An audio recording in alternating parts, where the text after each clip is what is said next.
तो hi guys, आज हमारे सोच ऑन व्हील्स के एपिसोड पे हैं एडवोकेट सिद्धांत गुप्ता, जो कि NLU के ग्रेजुएट हैं लॉ के, after which he practised for 2 years in supreme court, followed by 7-8 years of practice in J&K, in district and high courts. And apart from it, he comes from a family of lawyers and जजेस, जिनकी legacy law की start हुई थी in 1960s. तो he would be helping us decode law. तो कैसा लग? Welcome. Hi guys, thank you for the opportunity. It's lovely being with you guys. Siddhant, how would you like to decode law for us? Treat us as layman. We don't know anything. Okay, so from a layman's perspective, I believe I can define law in 4 words. I say law is common sense. Law is common sense. By common sense I mean simple surroundings आपके आसपास जो हो रही हैं. Forget about the acts, forget about the constitution, forget about the sections. Simple basic right or wrong जो आपके पास हो रहा है, law is there to protect that. But एक और चीज़ कि कहते हैं कि सोसाइटी की अपनी कोई कॉन्शियंस नहीं है. एक पिलर होना चाहिए जो उनको, एक स्तंभ जो कि गाइड करे. एंड इसीलिए जुडिशरी को तीसरा स्तंभ यानी कि थर्ड पिलर कहा जाता है एक डेमोक्रेसी का. तो जैसे जब इंडिया डेमोक्रेसी में बनी 1947 में, राइट, तब हमारा कॉन्स्टिट्यूशन आया था. राइट. तो क्या सिग्निफिकेंस है कॉन्स्टिट्यूशन की इन the legal system? So okay, I'll explain this from the very time जब इंडिया इंडिपेंडेंट हुई थी. As we all know, जब इंडिया इंडिपेंडेंट हो रही थी, there were lots of challenges which were being faced by the ruling country upon us, क्योंकि they were not willing, the Britishers were not willing to part away with this subcontinent called India. इसके पहले तो बहुत fragments बने, पाकिस्तान बना और इसके Bangladesh, eventually 1971, then Sri Lanka and other छोटे छोटे जो आज की डेट में कंट्रीज़ हैं जो इंडिया को सराउंड करती हैं from all the sides. So law and order का प्रॉब्लम तो था, बट हमने जो मॉडल अडॉप्ट किया है, हमने ब्रिटिश मॉडल अडॉप्ट किया, क्योंकि Britishers ruled upon us for good number of years, good number of centuries I would say. So हमने उनका मॉडल अडॉप्ट किया, जिसको आप कॉमन लॉ सिस्टम बोलते हो. कॉमन लॉ सिस्टम में आपका सब्सटैंटिव लॉ, प्रोसीजरल लॉ, कि for example if a person commits a crime, let's say, उसकी पनिशमेंट क्या है एंड उसका प्रोसीजर क्या है, how to punish that person और how to go ahead with that particular trial, वो सब कुछ एक कॉमन लॉ सिस्टम के ज़रिए हमने अडॉप्ट किया फ्रॉम दी ब्रिटिशर्स. तो क्या वो ठीक था हमारे लिए एज अ कंट्री? क्या ये एक्चुअली यूनिफाई करने में हेल्प किया इसने प्रिंसली स्टेट्स और बाकी स्टेट्स को? देखो, इनिशियली प्रॉब्लम्स आए, ये undoubtedly everyone faced problems, every ruling state, every princely state faced problem, क्योंकि हर स्टेट का, हर रूलिंग टेरिटरी का अपना सिस्टम था जो मोर और लेस अलाइन करता था कॉमन लॉ सिस्टम से, but they had their own rules and procedures. For example, छोटी सी चीज़ है कि if a wrong is being committed in a princely state, हो सकता है कहीं पे जो पनिशमेंट प्रिस्क्राइब थी that was let's say an execution और हैंगिंग, या कहीं पे पनिशमेंट सिर्फ फाइन था कि फाइन दे दो, उससे पनिशमेंट आपकी फोर्टिफाई हो जाएगी. सो इन सबको अमेलगमेट करने में देयर वाज अ नीड कि लॉ एंड ऑर्डर को प्रोटेक्ट करना है. देखो, सोसाइटी है, सोसाइटी में लॉ एंड ऑर्डर ऊपर नीचे चलता ही रहेगा. There will be good people, there will be bad people, there will be people who abide by law, there will be people who violate law.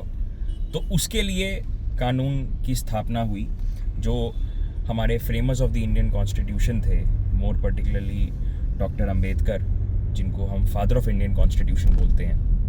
He was the one who was responsible primarily in drafting of this constitution जो आज हमारे पास है, जिसको हम हमारे legal parlance में Bible बोला जाता है.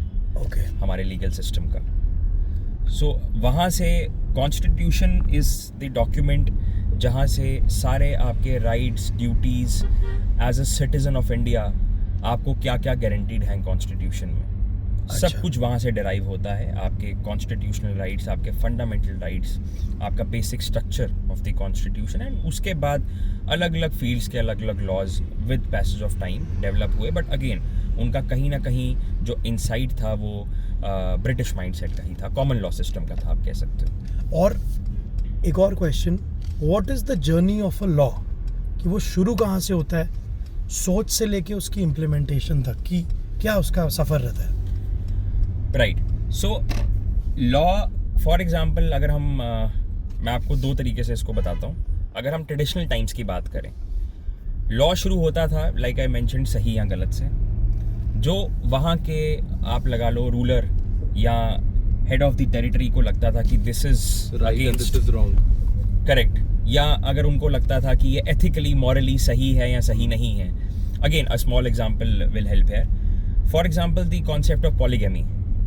It was very common पहले कि a person can have multiple wives, he can be in polygamous relationship, and which was very widely accepted in society कि ठीक है, it's normal. धीरे धीरे वो concept आया कि नहीं, this is wrong, this is not on, this should not be done. उसके लिए law बना. फिर जैसे कि सती का law था कि अगर suppose कोई widow हो जाती है, her husband unfortunately expires during her life time, तो उसको सती होना पड़ता था. उसके लिए राजा राम मोहन रॉय थे, 1880s में उन्होंने आवाज़ उठाई कि यार ये तो चीज़ें ही गलत हैं. उसकी ज़िंदगी, उसकी क्या गलती है कि अगर हस्बैंड एक्सपायर हो गया तो व्हाट इज़ हर फॉल्ट. तो धीरे धीरे जो आप उस टाइम की डेट में सोशल ईवल्स थे, सती हो गया या पॉलीगैमस रिलेशंस हो गए, उनको धीरे धीरे दूर करने के लिए law was established in the form of different acts, legislations. Modern times में भी ऐसे ही हो रहा है. Modern times में अगर आप बात करें कि for example if there is a wrong or a crime which is committed by an individual, he is governed by the provisions of Indian law, जिसको हम अपना common law system बोलते हैं, and he has to be tried by due process of law. Fortunately हम एक ऐसे देश में रहते हैं जहाँ पे फॉर एग्जाम्पल अगर let's say a crime is committed in a busy street, suppose यहाँ कोई क्राइम होता है, let's say an incident of chain snatching और किडनैपिंग, और worst case scenario let's say an unfortunate murder. 10 लोगों ने देखा, 15 लोगों ने देखा, सबने देखा.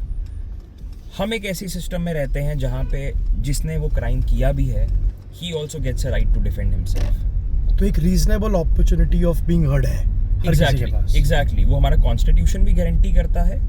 और हम again we are lucky to be born in such a nation जहाँ पे ये फैसिलिटी प्रोवाइडेड है. बट एक और सेइंग है, वो जो सनी देओल का मूवी का डायलॉग है, तारीख पे तारीख, तारीख पे तारीख, क्या वो कि एक्चुअली प्रेवलेंट है और किस हद तक वो चेंज हो रहा है? ये डायलॉग जब मूवी आई थी, आई थिंक 90s में मूवी आई थी, और हम अभी 2026 में हैं. ये डायलॉग अभी भी I think to very larger extent hold करता है. उसका रीज़न सिर्फ हमारा लीगल सिस्टम या हमारी जुडिशरी नहीं है, because we as lawyers and you know when हम अपना क्लाइंट का केस प्लीड कर रहे होते हैं in the court of law, it is not only us और it is not only the judiciary that is you know responsible की dates बढ़ रही हैं. बहुत बार एडमिनिस्ट्रेटिव चैलेंजेस होते हैं, प्रोसीजरल इनकम्प्लायंसेस होती हैं, जिसकी वजह से इट इज़ वेरी इंपॉर्टेंट कि केस को प्रॉपर डायरेक्शन मिले. Had it been a situation for example if we would have been living in a let's say a middle east country और अ कंट्री जहाँ के तौर तरीके बहुत रिजिड और ऑर्थोडॉक्स हैं, ड्रैकोनियन हैं, तो शायद आपका अगर कोई क्राइम करता है तो उसका 2 या 3 डेट्स में फैसला हो जाना चाहिए था.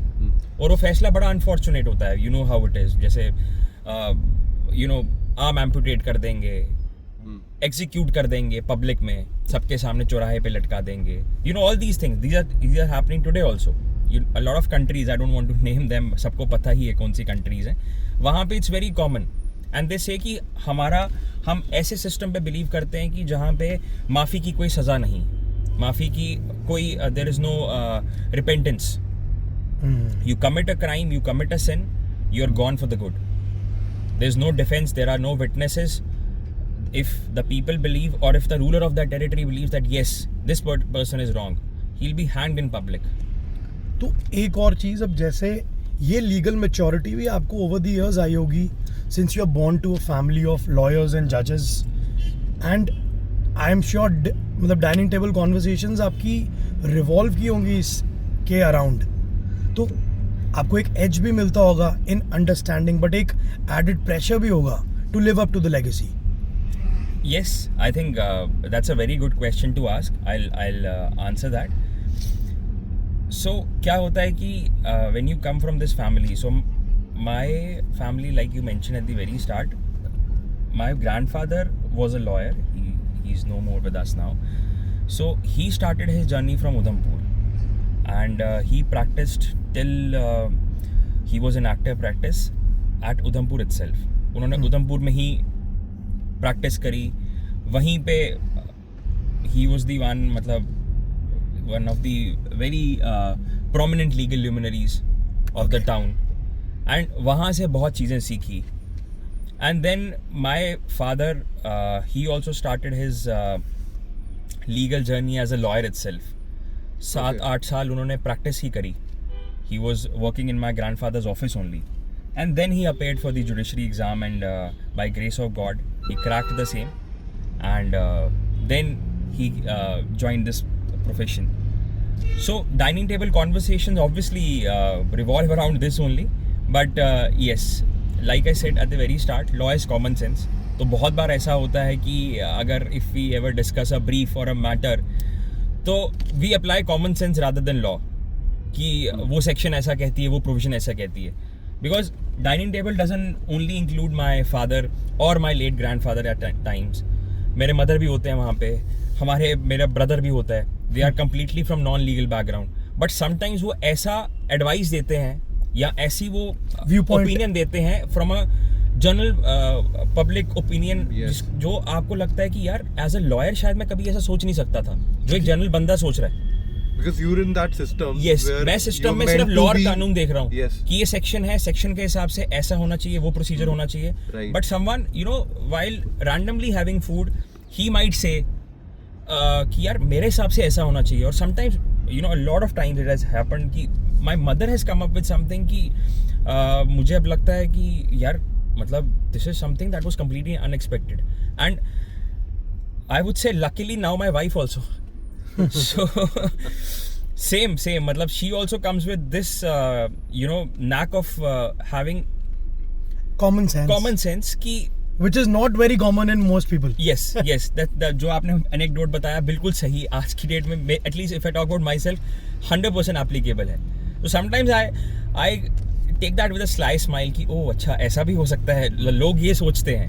So yes, it does help, but I believe कि dining table conversations with family helps more in my profession. Siddhant, one question I have for you is Yes. that you being a young lawyer, young advocate, how does it opposes to being somebody who has say 50 years of experience or maybe is in his 50s? तो ये क्या मतलब client को जब आप approach कर रहे हो या क्लाइंट को जब आप समझा रहे हो, तो क्या ये इफेक्ट करता है कहीं पे? यार अगर मैं यही चीज़ शायद 10-15 साल पहले की बात बताऊं,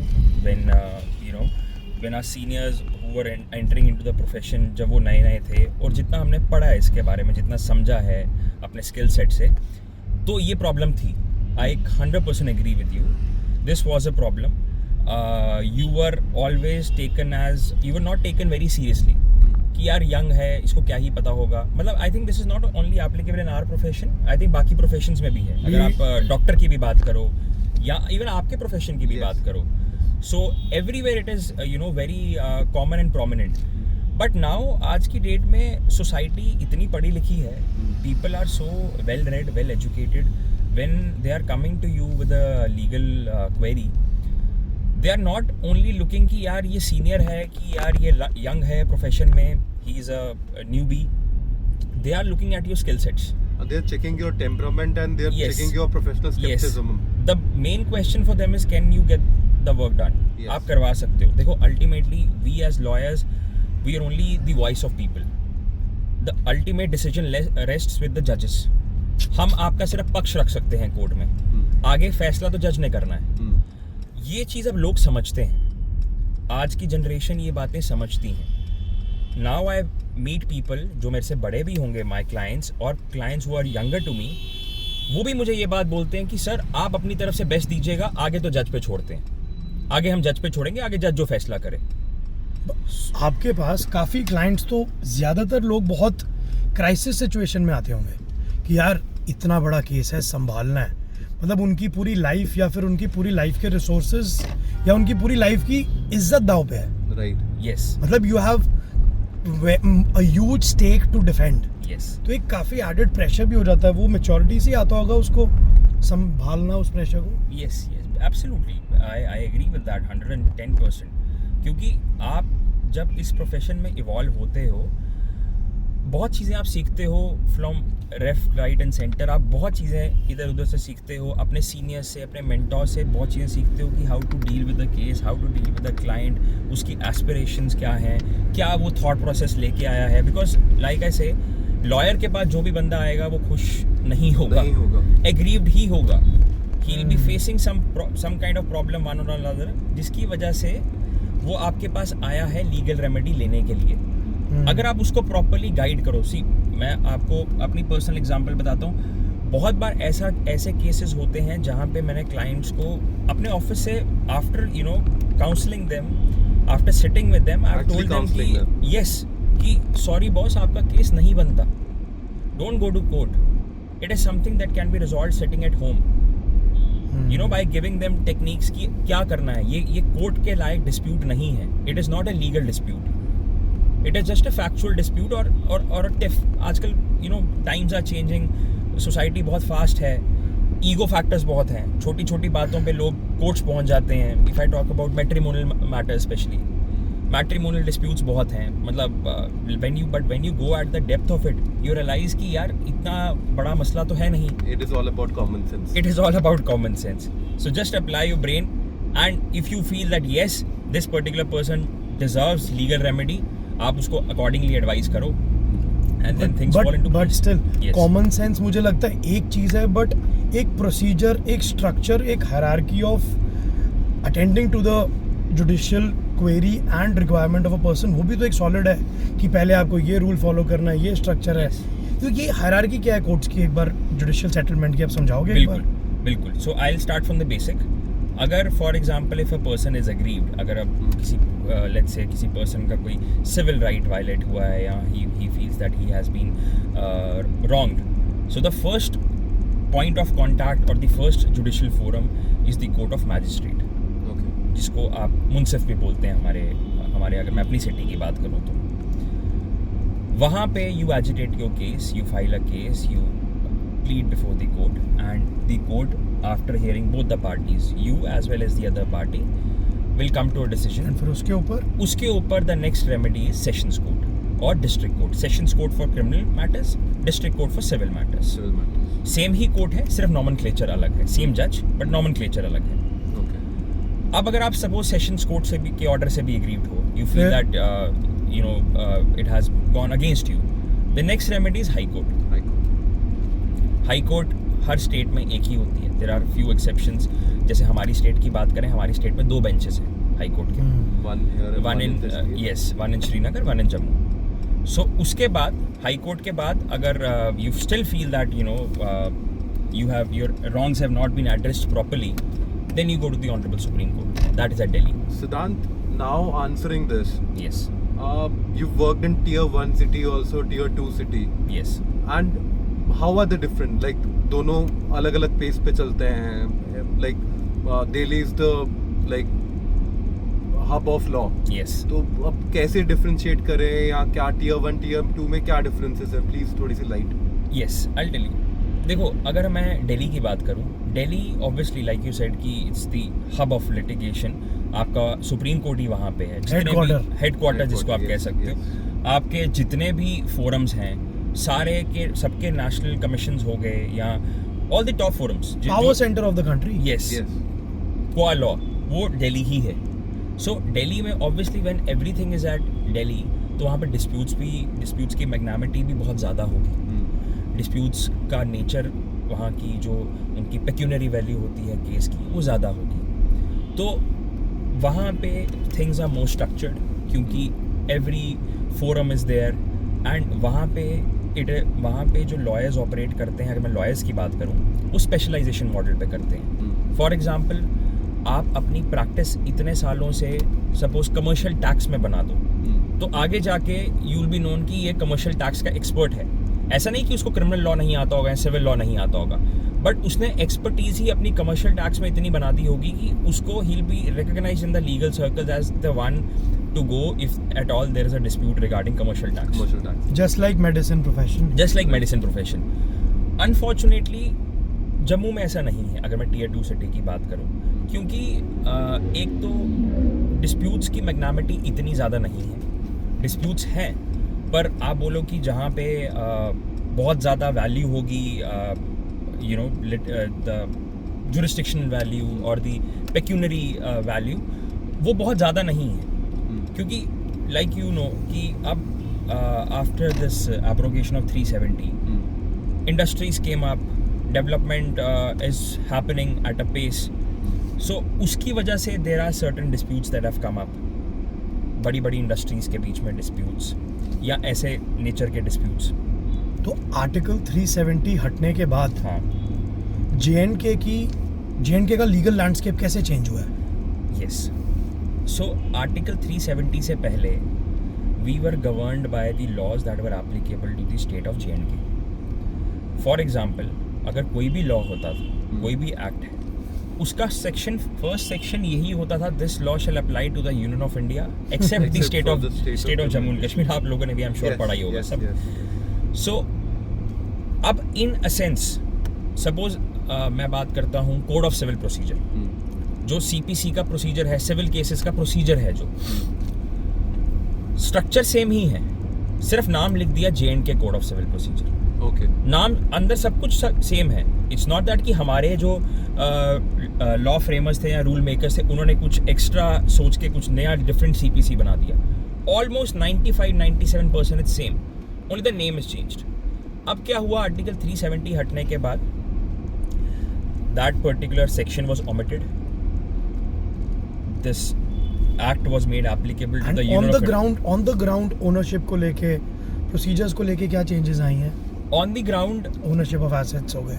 अब हम सारा कुछ वो फॉलो करते हैं जो यूनियन ऑफ इंडिया में फॉलो होता है, क्योंकि यहाँ पे लैंड के लॉज बहुत डिफरेंट थे, हालांकि अभी भी हैं वो, बट उस टाइम 370 से पहले there was lot of changes that were pertaining only to the state of Jammu and Kashmir, क्योंकि 2019 से पहले it was state of Jammu and Kashmir and now we are UT of Jammu and Kashmir. So there were lots of legislations which were Jammu Kashmir centric. For example, buying a land, उसका procedure क्या है, कौन land ले सकता है, state subject क्या है, domicile, अब तो डोमिसाइल का कॉन्सेप्ट 2019 के बाद आया, but if you are a state subject, only then you are in position to buy a land here. Now those laws have undergone a sea change. So बहुत changes आया 370 के बाद। हमारे लिए लॉ को प्रैक्टिस करना कंपैरेटिवली इजी हो गया, बिकॉज आपको एक ही लॉ पढ़ना है। अब मुझे एक ही लेजिस्लेशन पढ़नी है। अब मुझे ऐसा नहीं पढ़ना कि मुझे पहले अपने जे.एन.के में देखना है कि जे.एन.के वाला लॉ क्या कहता है और फिर सेंटर का लॉ क्या कहता है। अब एक ही लॉ है। और मतलब ऑनलाइन मैकेनिज्म्स आने के कारण, जिसमें ऑनलाइन रिड्रेसल होता है ग्रीवेंसेस का, उसमें क्या चेंजेस आई हैं? काफ़ी ये भी एक अच्छा पॉइंट है कि बंदा अपनी हियरिंग कोर्ट की खुद देख सके। यस, ये आई थिंक कोविड के बाद से ना, जब कोविड में क्या हुआ था कि when everything was shut unfortunately, digital virtual forums was the new trend. मतलब हम लोग अब देखो, काम तो चलेगा ना, रॉन्ग्स तो हो ही रहे हैं सोसाइटी में, लोग कोर्ट्स जा रहे थे, तो वो अब कैसे जाना था? आप जा तो सकते नहीं थे बाहर, फिजिकल मूवमेंट रिस्ट्रिक्टेड थी। So the whole concept of virtual hearing through video conferencing evolved. इसका प्रॉपर रूल्स रेगुलेशंस बने, हर स्टेट में बने, and in fact it was Supreme Court वहाँ से जहाँ से शुरू हुआ, और फिर अकॉर्डिंगली हर स्टेट ने इम्प्लीमेंट किया, including our state also. So उससे क्या हुआ कि वर्चुअल हियरिंग की वजह से you can sit at your place and you can attend matters. अब विद टाइम, जब कोविड रिस्ट्रिक्शंस लिफ्ट हुई 21 एंडिंग में, तो फिर वो चीज़ें अब वापस we are back to physical hearing. But इसका फ़ायदा अब ये हुआ है कि आज की डेट में the concept of hybrid hearing has come up. Nice. Physical और virtual. If I talk about my state, my UT, अगर मुझे वर्चुअल हियरिंग करनी है, the simple procedure is I have to file an application 1 day prior. Okay. That's it. To the concerned bench secretary of the court, concerned clerk of the court, he will allow it, and आप घर बैठे virtual hearing कर सकते हो. It can be any reason. For example, आप medically fit नहीं हो, but you have to attend the matter on behalf of your client. That can be done. And as far as to answer your second question कि आप घर बैठ के proceedings देख सकते हो, absolutely right. ये भी process सुप्रीम कोर्ट से ही चालू हुआ. आप लाइव स्ट्रीमिंग जो आप कोर्ट में हो रही हैं proceedings, what the judges are observing in their judgments, or how the lawyers are conducting themselves, how your lawyer is doing in your case, everything can be watched at a click of a button. But एक और चीज़, अब वो traditionally हमने बातें सुनी हाँ है जी. कि कोर्ट कचहरी के मसले बहुत पेचीदे होते हैं जी.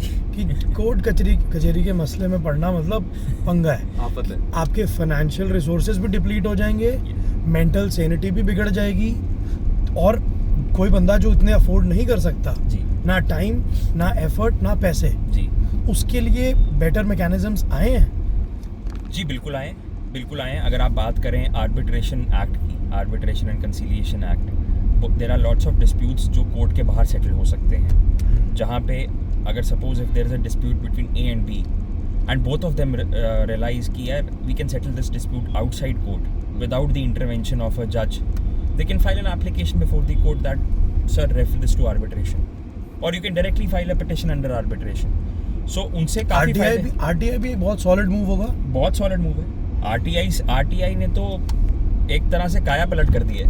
अच्छा. आप घर बैठे you can know what your local legislator is doing. तो व्हाट इज आरटीआई बताना आप एक मतलब बार. एक as a layman we want to know about what is RTI, what is writ, what is a suit. Yes. Okay. So I'll tell you about RTI. RTI, the full form is Right to Information. This came through Act of 2005. RTI Act बना था 2005 में. हमारी state में 2009 में बना था. Okay. तो अब क्योंकि वो वाला एक्ट तो अब एप्लीकेबल नहीं है, तो हम भी अब 2005 वाले एक्ट से ही गवर्न होते हैं. सो RTI Act is a medium through which you can seek information regarding anything and everything except few clauses that are mentioned in Section 8. उसका सेक्शन 8 मेंशन करता है. फॉर एग्जांपल आप कोई ऐसी इन्फॉर्मेशन चाहते हो which is a threat to the sovereignty और security of the nation. Defence हो गया, जैसे डिफेंस हो गया. किसी की कोई पर्सनल इन्फॉर्मेशन, आप किसी के बारे में उसके कोई इनकम टैक्स रिटर्न्स चाहते हो या एसेट्स इन्फॉर्मेशन चाहते हो, वो नहीं मिलेगा आपको. But if you want to know what your legislature has been doing in your constituency since the last 5 years, कि उसको कितना फंड आया, कितना काम किया, कितनी ड्रेनेज सिस्टम बनाया उसने, या आपके कितना रोड्स बनाया, you can get it with in 15 days. Wow. उसके लिए the process is very simple. आप कंसर्न डिपार्टमेंट में, हर डिपार्टमेंट का एक पब्लिक इंफॉर्मेशन ऑफिसर होता है, PIO जिसको आप बोलते हो. आप उसको एक एप्लीकेशन दो. RTI फाइल करने का एक प्रिस्क्राइब फॉर्मेट है. आप पोस्टल ऑर्डर के थ्रू एक एप्लीकेशन भेजते हो, वो आपका 15 days में रिप्लाई करेगा. ठीक है. If he doesn't reply, the next remedy is first appellate authority. वो भी उसी डिपार्टमेंट में बैठते हैं. एक सीनियर ऑफिसर को वो काम दिया होता है जो वो एडजुडिकेट करते हैं ऐसे डिस्प्यूट्स को. For example if he doesn't answer, वो भी रिप्लाई नहीं करते, then the next remedy second appellate authority. वो सेंटर के हैं. बट इसमें आप लगा लो, मतलब प्रैक्टिकल एक्सपीरियंस है आपको मैं बता रहा हूँ, फर्स्ट एपेलेट अथॉरिटी तक बहुत बार मसले सुलझ ही जाते हैं. अच्छा. क्योंकि डिपार्टमेंट के पास RTI आना मतलब it's a panic situation for them.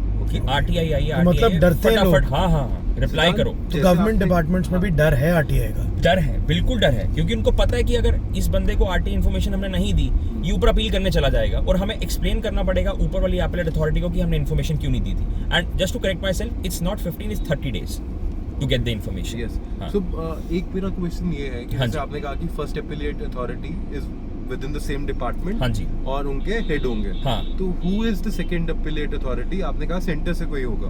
हाँ. सेकंड एपेलेट अथॉरिटी जो होती है वो एक कमीशन बनी हुई है by the name of central information commission. Okay. CIC जिसको आप बोलते हो. ओके. तो आप सेकंड एपेलेट अथॉरिटी का जो अपील फाइल करते हो, वो आप उस पर्टिकुलर कमीशन में फाइल करते हो कि sir look here, I went to the PIO. He did not redress my grievance. I am aggrieved. I went to the first appellate authority. उसने भी कुछ नहीं किया. अब मैं आपके पास आया हूँ. पर वहाँ तक जितना मैं अगेन आपको प्रैक्टिकल एक्सपीरियंस से बता रहा हूँ, वहाँ तक नौबत ही नहीं आती. Until unless की मतलब if heavens are falling और कुछ ऐसी इन्फॉर्मेशन है कि जो मतलब आप लगा लो कि that's gonna shake the particular area or something like that. Right.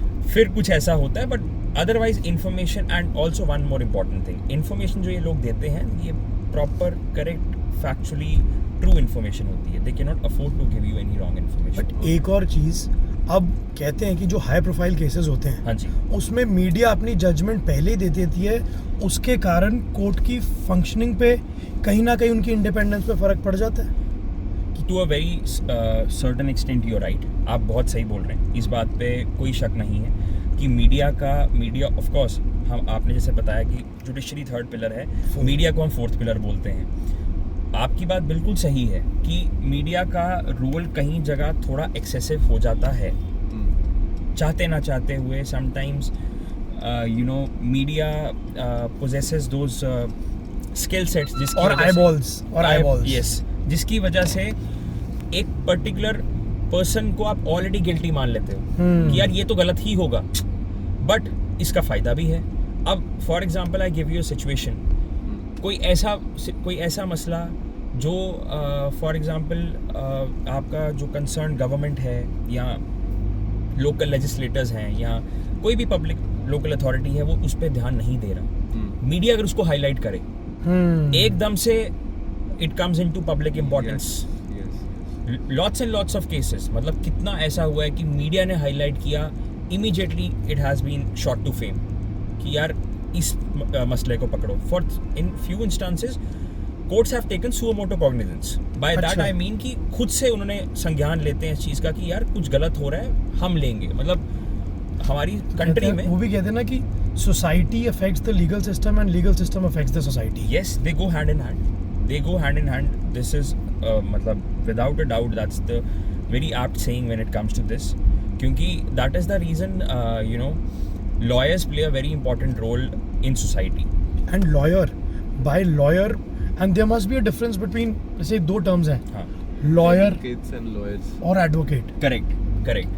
So lawyer is someone जो लॉ की पढ़ाई करते हैं. जैसे हमारा इंटीग्रेटेड कोर्स होता है 5 ईयर का after you finish your 12th, और then there is another course of 3 years after you finish your graduation. तो जब आप पढ़ाई कर रहे हो, आप लॉयर हो, या आपने पढ़ाई कर ली but you did not choose to practise law, then you are a lawyer.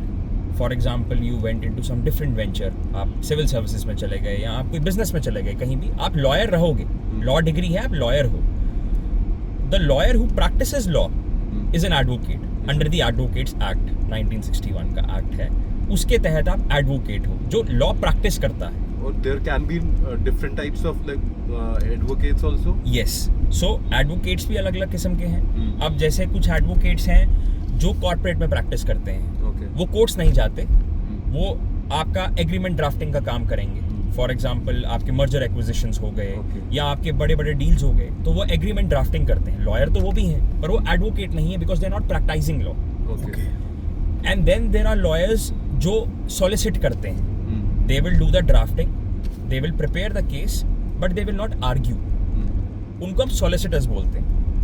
Okay. Advocates या litigators हम उनको बोलते हैं जो कोर्ट में आर्ग्यू करते हैं या जो कोर्ट में लॉ प्रैक्टिस करते हैं. Okay. And law as a course काफ़ी सॉलिड माना जाता है for the past 100-200 years. Be it royal families के बच्चे करते थे, Yes. देन पॉलिटिशियंस करते थे, कॉन्स्टिट्यूशन फ्रेमर्स करते Yes. थे, बिजनेस फैमिलीज. तो law, what makes law as a course so coveted? यार उसका रीज़न ये है कि लॉ जब आप पढ़ते हो ना, it's a multi disciplinary approach. Law में आप सोशियोलॉजी भी पढ़ोगे, लॉ में आप पॉलिटिकल साइंस भी पढ़ोगे, लॉ में आप हिस्ट्री भी पढ़ोगे, लॉ में आप इकोनॉमिक्स भी पढ़ोगे. सो आपके बहुत सब्जेक्ट्स हमने अपने 5 year कोर्स में पढ़े होंगे. जैसे कि इकोनॉमिक्स हो गया या अकाउंटेंसी हो गया, मतलब टैक्सेशन हो गया, बेसिक्स. सो दैट अब मतलब अगर मैं जम्मू की बात करूँ, we have a full fledged bar tax का. एक्सक्लूसिव टैक्स मैटर्स करते हैं. बाहर if you talk about outside JNK, tax is a very important facet of law. Right. जहाँ पे बहुत लोग एक्सक्लूसिव टैक्स प्रैक्टिस कर रहे हैं और उसमें भी डायरेक्ट एंड इनडायरेक्ट टैक्स में. And because tax is the most major source of revenue for the Revenue, government. Yes, for the government. yes, exactly. So law के बहुत फेसेट्स हैं एंड दूसरा ये है कि once you are a law graduate you have all the options. अगर for example किसी को सिविल सर्विसेज में जाना है, wants to be a civil aspirant, उसको लॉ बहुत काम आएगा क्योंकि उसने सारे सब्जेक्ट थोड़े थोड़े पढ़े होंगे. कल को उसको हिस्ट्री रखना है, अपना मेंस का सब्जेक्ट रखना है या शुरू में कुछ भी रखना है, वहाँ पे law plays a very vital role. And even for example, you end up doing business. आप for example you come from a family that is a business family. वहाँ पे आपको लॉ का बहुत ज़रूरत है.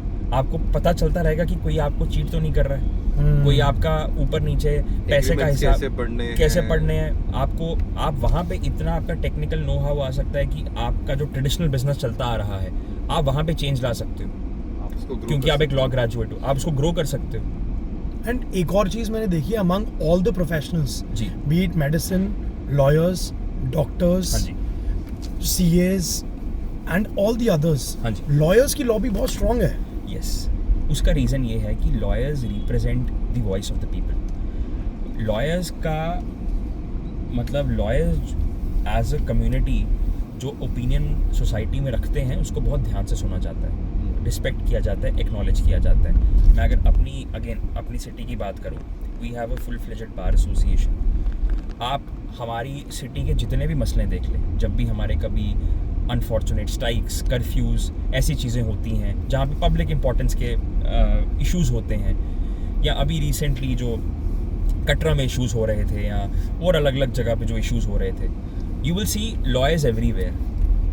या तो उस कमेटी में लॉयर्स होंगे या lawyers as an association will always come up and they will be the one who will be projecting their voice, making a stand, अपना एक पक्ष रखेंगे.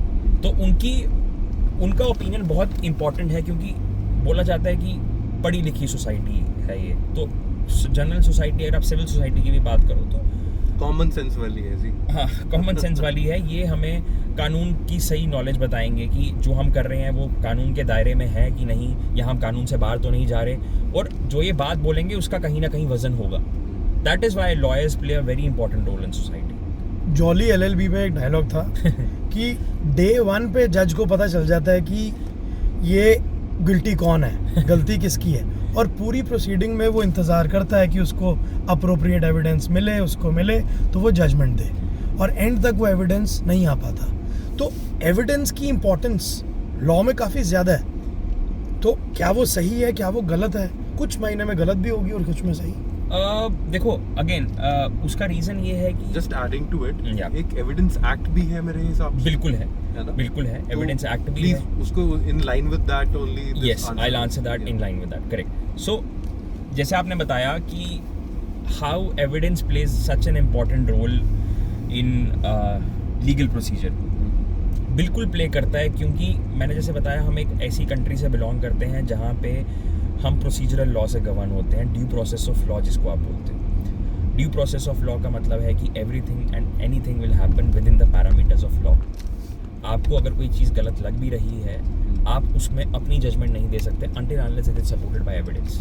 जैसे मैंने आपको शुरू में एग्जांपल दी कि for example a crime takes place in a busy street, until and unless those witnesses come to court and they say कि साहब हमने देखा था ये क्राइम होते हुए, only then the court will proceed ahead and will make a judgment or make a pronouncement with respect to that particular person. If they are sitting behind their homes and doing nothing कि नहीं हम क्यों जाएं, हमें क्या मतलब है, nothing's gonna happen. I have one more question for you. Yeah.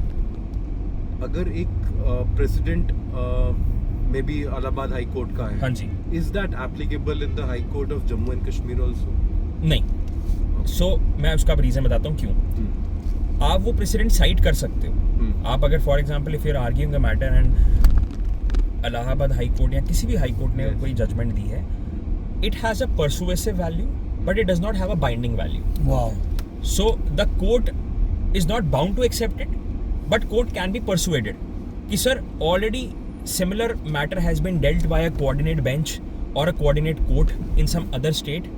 So keeping in view that particular precedent, आप सर इसको देख सकते हो Judge can always reply, I might or I might not agree to that. Okay.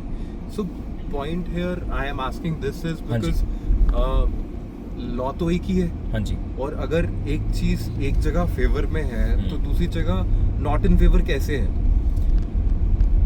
अगर Act- identical scenarios है, मैं बात सोच रहा हूँ कि एक ही केस चल रहा है, Right. दोनों स्टेट्स के लिए ऑलमोस्ट आइडेंटिकल केस है, हाँ जी। और ऐसी चीज हो रही है, तो व्हाई इज दिस हैपनिंग? देखो हम ये तो कहते हैं कि why is this happening, and आपने जो बोला बिल्कुल सही बोल रहे हो, but at the end of the day we also have to realise कि the person who has to deliver the judgement he is also human. उसका वो ह्यूमन एंगल भी इम्पॉर्टेंट है. अगर मैं हाई कोर्ट की बात करूं for example, high court is a constitutional court. वहाँ पे आप जज को ना जस्टिस एड्रेस करते हो, आप वहाँ के जजेस को जस्टिस कहते हो. उसका एक मतलब है, because it is expected of them that they will deliver justice, and bye justice I mean substantial justice, कि जस्टिस ऐसा जो दिखे, जस्टिस होता हुआ. सो आप जस्टिस से एक वर्ड याद आया, हाँ जी, JNK के फर्स्ट प्राइम मिनिस्टर भी जस्टिस मेहरचंद महाजन थे. यस बिल्कुल, वेरी प्रोमिनेंट फिगर. हमारे जम्मू में बहुत जगह ऐसी हैं, मेहरचंद महाजन रोड, उनके नाम की बिल्डिंग्स हैं, सोसाइटीज़ हैं, very prominent figure. So absolutely हर एक सोसाइटी के मेजर कॉन्स्टिट्यूशन जहाँ एक बन रहा हो ना कोई फाउंडेशन, हाँ जी, पीछे एक जस्टिस या लॉ का बहुत मेजर हाथ रहता है. राइट. क्योंकि आप देखोगे कोई भी कमिटी सोसाइटी सेटअप होती है, वहाँ पे एक वो लीगल एडवाइज़र लेते हैं, because it is very important to be there as a lawyer or as an advocate, as an independent lawyer. Yes, as an independent lawyer जो उनको गाइड कर सके कि यार आप अगर ये चीज़ें बना रहे हो, for example a committee is being set up or a trust is being set up, you have to see what is permissible under law. For example a trust is being set up, you have to see what is applicable under the Indian trust act. वो आपको एक layman नहीं बताएगा, वो आपको वही बताएगा जिसको कानून की नॉलेज है. सिद्धांत, one more question from here. Yes, जब कोई भी जैसे हाई कोर्ट है या सुप्रीम कोर्ट है, उसमें हाँ जी। डिफरेंट काइंड ऑफ बेंचेस होते हैं. हाँ जी, कहीं पे 3 मेंबर बेंच होता है, कहीं 5 मेंबर बेंच होता है. हाँ जी, और कहीं उसमें टेक्निकल मेंबर्स होते हैं, हाँ। और उसमें जुडिशियल मेंबर्स होते हैं. तो मतलब थोड़ा सा आप हमें इसको एक्सप्लेन करके बताएंगे कि हाउ इज दिस प्रेवलेंट, और क्या सुप्रीम कोर्ट की बाइंडिंग्स होती हैं हाई कोर्ट पे कि नहीं? वो भी नहीं. ठीक है. आपने जो क्वेश्चन पूछा उसका मैं लास्ट से शुरू करके आंसर दूंगा. सुप्रीम कोर्ट की जजमेंट्स बाइंडिंग है अक्रॉस द इंडिया. ओके. हाँ, उसका वो लॉ सेटल्ड है. आर्टिकल 141 है हमारे कॉन्स्टिट्यूशन का, that the law made by supreme court is binding across the union of India. ठीक है. So if I have a supreme court judgment and if I quote it before a high court और any magistrate court और any court, it's a settled law. It's a settled law until and unless that is changed. अब मैं आपको 3 and 5 जज bench का भी मतलब समझाता हूँ. 3 जज बेंच ने अगर फॉर एग्जांपल कोई जजमेंट दी, ठीक है, for example in an A case 3 जज बेंच गिव्स अ जजमेंट, ठीक है, but on the same issue, same subject matter, in a B case 5 जज बेंच उसमें जजमेंट दे देता है. And, सो प्रिवेल करेगा 5 जज bench. It is overruled. Yes, it is overruled.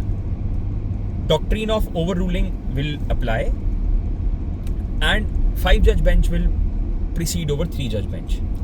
So law, जैसे हम कहते हैं, it's a very parlance, common parlance में कहा जाता है, law is always evolving. उसका रीज़न, उसका मतलब ही यही है. हो सकता है कोई जजमेंट जो 5 दिन पहले एप्लीकेबल थी वो ओवररूल होगी वो 2 दिन पहले. So as lawyers we need to be abreast, we need to be updated, because आप जब देखो, हम कहते हैं हम कोर्ट को असिस्ट करते हैं, we are assisting, we are officer of the court, हमें ऑफिसर ऑफ द कोर्ट बोला जाता है. हम जज को असिस्ट कर रहे हैं in him delivering a judgment. So that assistance should be proper.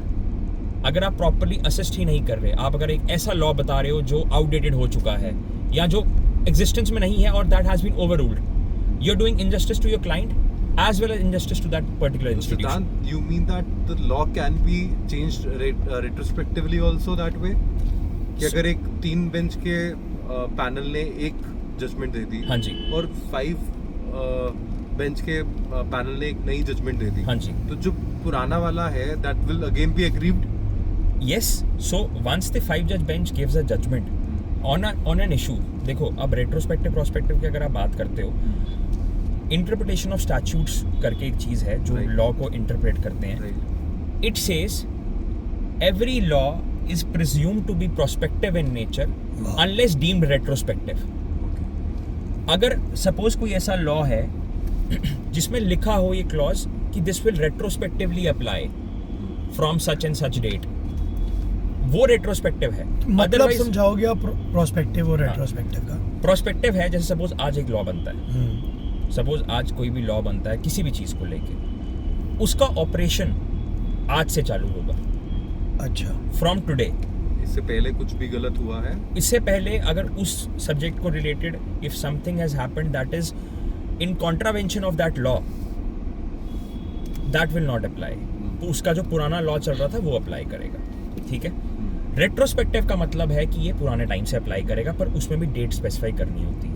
Law जो है वो कैसे बनता है? लॉ अगर आप बात करो, लॉ बनाने के 3-4 तरीके हैं. या तो पार्लियामेंट में दोनों हाउसेस का कंसेंट हो एंड असेंट हो, and then governor or the president. In parliament it's the president, in the UT or the state it's the governor, his assent is required, तो आपका एक लॉ बन जाता है. अब दूसरा तरीका है ऑर्डिनेंस. व्हेन द असेंबली और parliament is not in session, आपको इमीडिएट कोई लॉ बनाना है तो गवर्नर अपनी रेजिड्यूरी पावर्स यूज करके और प्रेसिडेंट अपनी रेजिड्यूरी पावर्स यूज करके ऑर्डिनेंस फ्रेम करता है. ठीक है. तीसरा आ गया सबऑर्डिनेट लेजिस्लेशंस, डेलीगेटेड लेजिस्लेशंस. अब देखो, हमेशा आपके गवर्नर्स या आपके लेजिस्लेटर्स अवेलेबल नहीं होंगे. उन्होंने वो पावर डेलीगेट की होती है टू, अगर मैं अपनी यूटी की बात करूंगा, जैसे हमारे डिपार्टमेंट्स हैं, हमारे डिपार्टमेंट्स के कमिश्नर सेक्रेटरीज हैं, उनको कुछ पावर्स डेलीगेट करी हुई है. अब वो हर बार तो लॉ नहीं बना पाएंगे. छोटा सा कोई सपोज अपने स्टाफ के लिए कोई लॉ बनाना है या कोई किसी के लिए भी लॉ बनाना है, वो पावर करनी है, कुछ करना है, वो पावर उनको डेलीगेट करी हुई है. That is called subordinate legislation. तो हमारी स्टेट में भी सबऑर्डिनेट लेजिस्लेशन का कॉन्सेप्ट है, जहाँ पे लॉ एग्जीक्यूटिव बनाता है, जिसको आप सबऑर्डिनेट बोलते हो, कि they are the ones who frame this law. कि अब पार्लियामेंट या असेंबली सेशन में नहीं है, हमें लॉ चाहिए, तो वी कैन नॉट वेट कि ठीक है वो मानसून या बजट में बैठेंगे, विंटर में बैठेंगे, तब हम देखेंगे. ऐसा तो नहीं है ना. तो लॉ तो बनाना है, तो then those people come into picture.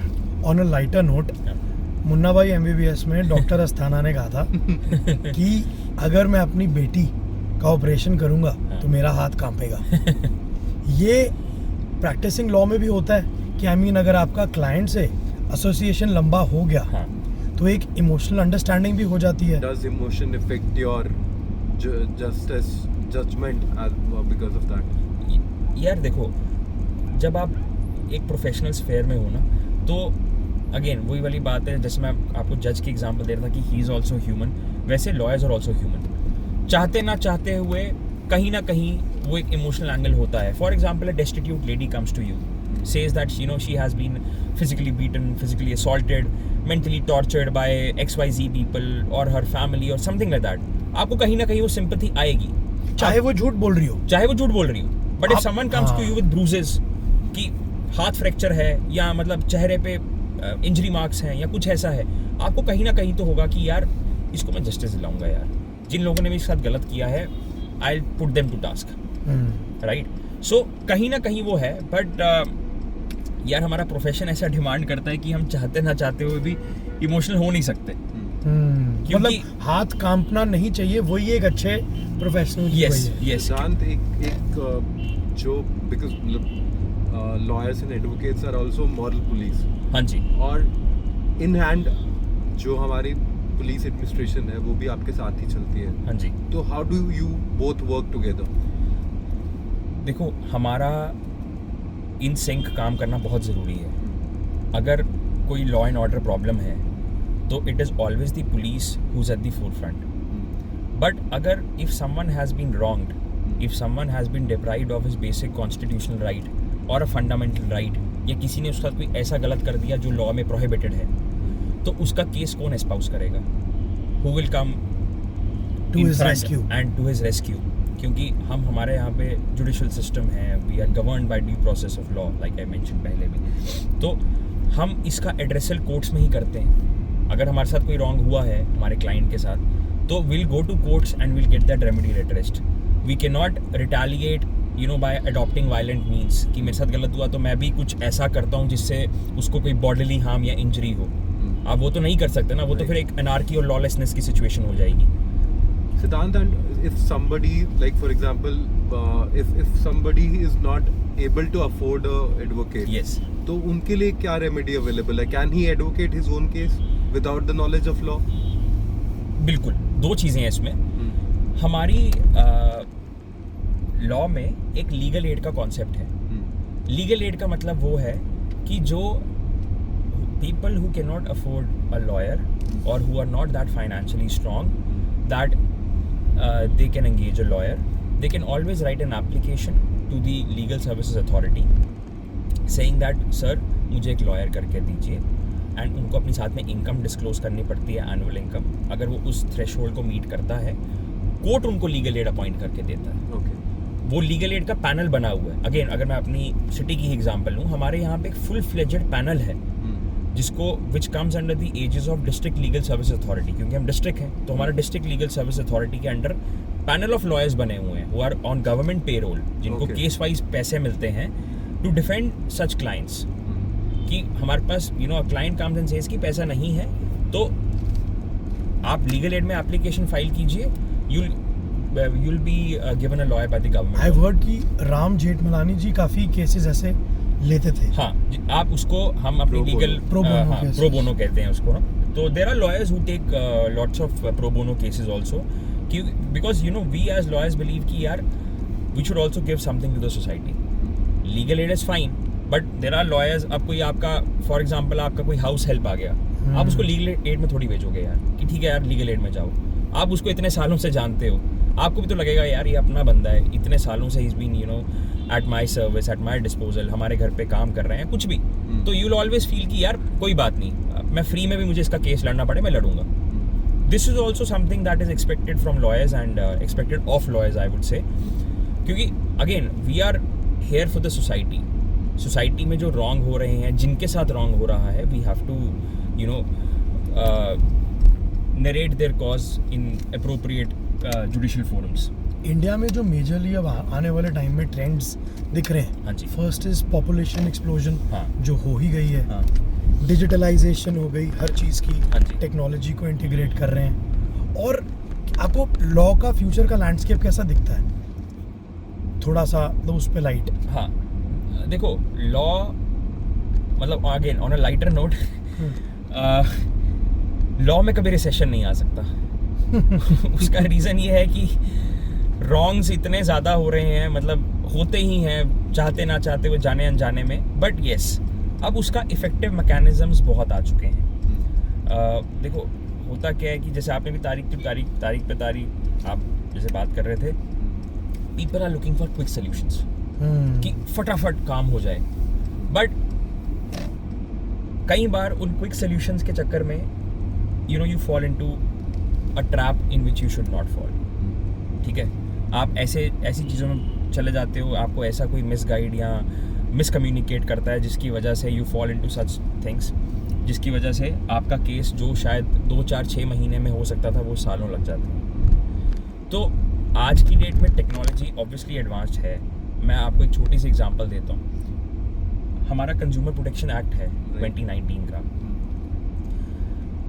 आज की डेट में वो इतना स्ट्रॉन्ग और रोबस्ट है कि कंज्यूमर प्रोटेक्शन एक्ट इन्वोक करने से पहले आज की डेट में पढ़े लिखे लोग हैं. जागो ग्राहक जागो की एक पहले एडवर्टीजमेंट आती थी, आपने सुनी होगी. आजकल उसका पोर्टल है. आप अपना पहले रिड्रेसल सारा कुछ लिख के कि मेरे साथ क्या हुआ, जागो ग्राहक जागो के पोर्टल में डालो. वहाँ पे people are sitting who will help you. वो देखेंगे कि अगर बनता है वो वहीं से आपकी हेल्प करने की कोशिश करेंगे.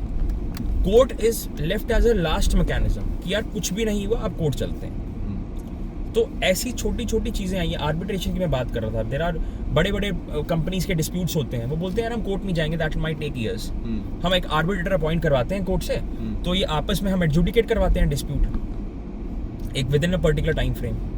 वो भी होते हैं. मीडिएशन है, जैसे यही हमारा मीडिएशन एक्ट है, उसमें देयर आर डिस्प्यूट्स, जैसे सपोज मैट्रिमोनियल डिस्प्यूट्स हैं, they also take ages to be disposed.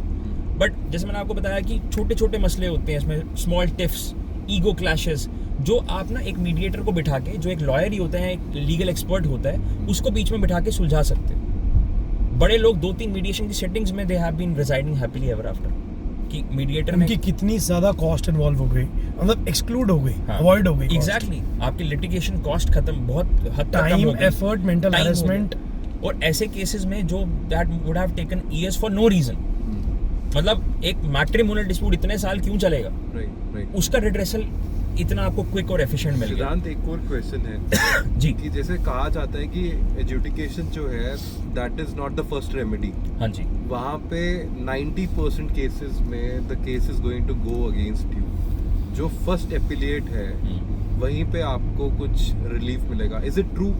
नहीं, दैट्स कंप्लीटली नॉट ट्रू, ऐसा नहीं है। आप जब अपना case from the very first court शुरू करते हो, देखो सारे केसेस इन अ नटशेल बताऊंगा, सारे केसेस आप फर्स्ट कोर्ट में इनिशिएट नहीं करते।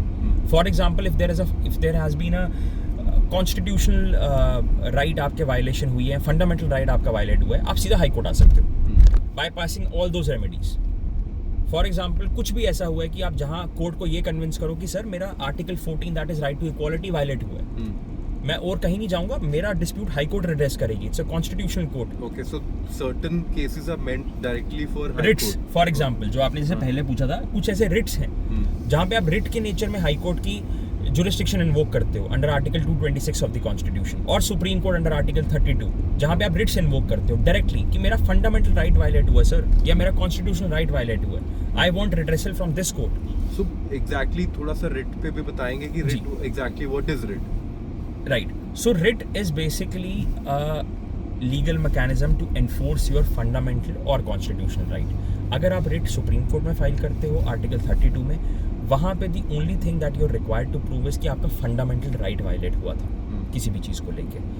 पर हाई कोर्ट में उसका स्कोप थोड़ा ज़्यादा है। हाई कोर्ट में you can prove fundamental as well as constitutional right. अब फंडामेंटल राइट्स भी हमारे कॉन्स्टिट्यूशन में है, हमारे फंडामेंटल राइट्स कॉन्स्टिट्यूशन में उसका चैप्टर है, आर्टिकल 12 से लेकर आर्टिकल 32 तक वो फंडामेंटल राइट्स हैं, पर बाकी सारे कॉन्स्टिट्यूशनल राइट्स हैं। तो हाई कोर्ट ने पावर दी है कि अगर आपका कॉन्स्टिट्यूशनल राइट भी वायलेट हो गया तब भी आप मेरे पास आओ, मैं आपकी रेमेडी एडजुडिकेट कर सकता हूँ, but for that I have to prove prima facie before the court that I have a case. अब रिट 5 तरह की, एक है हेबियस कॉर्पस, मैं आपको उसको I will try to explain that with an example. For example, किसी का कोई लेट्स से बेटा है, बच्चा है, माइनर बच्चा है, ठीक है, उसको कहीं इलीगली डिटेन कर लिया हुआ है। he has been illegally detained by let's say some agency, some relative, किसी ने उसको पकड़ लिया। तो आप हेबियस कॉर्पस के रिट फाइल कर सकते हो directly before the high court, securing his presence, कि इस बंदे को पेश करो, he is my minor child, ये मेरा बच्चा है या जो भी है, आप वो वहाँ पे इन्वोक कर सकते हो। Then there is a writ of let's say mandamus, कि जहाँ पे गवर्नमेंट ने कुछ ऐसा किया जो उनको करना चाहिए था, नहीं किया है, वहाँ पे आप कोर्ट से बोल सकते हो कि आप साहब कमांड और डायरेक्ट करो गवर्नमेंट को। The word is commanding and directing the particular government department to implement this order or implement this particular mechanism or law in letter and spirit. Then there is a writ of quo warranto. That means by what authority? Okay. आप किस authority से यहाँ पे आए हो, या आप किस अथॉरिटी से इस पब्लिक ऑफिस को अज्यूम कर रहे हो। Then there is a writ of certiorari. For example, government ने कोई सर्कुलर या नोटिफिकेशन निकाल दी, आप सीधा फिर मैजिस्ट्रेट की कोर्ट में नहीं जाओगे, आप ऊपर हाई कोर्ट में जाओगे सर्टिorari की रिट लेके कि साहब ये नोटिफिकेशन निकली है, इससे मेरा फंडामेंटल राइट ABCDE तरीके से वायलेट हो रहा है।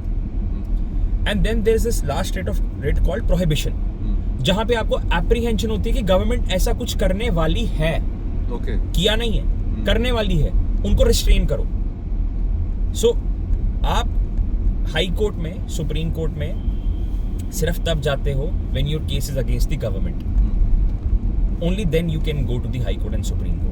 बाकी आप अपील वाले प्रोसेस से तो जा ही रहे हो, ए और बी का फैमिली डिस्प्यूट है, मैजिस्ट्रेट कोर्ट में खत्म हुआ, सेशंस में खत्म हुआ, हाई कोर्ट में, वो तो ठीक है, but directly if you want to go to the high court you have to first show that your case is against the state or an instrumentality of state, by which I mean some government department or anything that falls within the definition of state under article 12 of the constitution. तो अब यही हमें ये चीज़ समझ आई कि हमारा legal system सशक्त है as long as we have lawyers and advocates like advocate Siddhant Gupta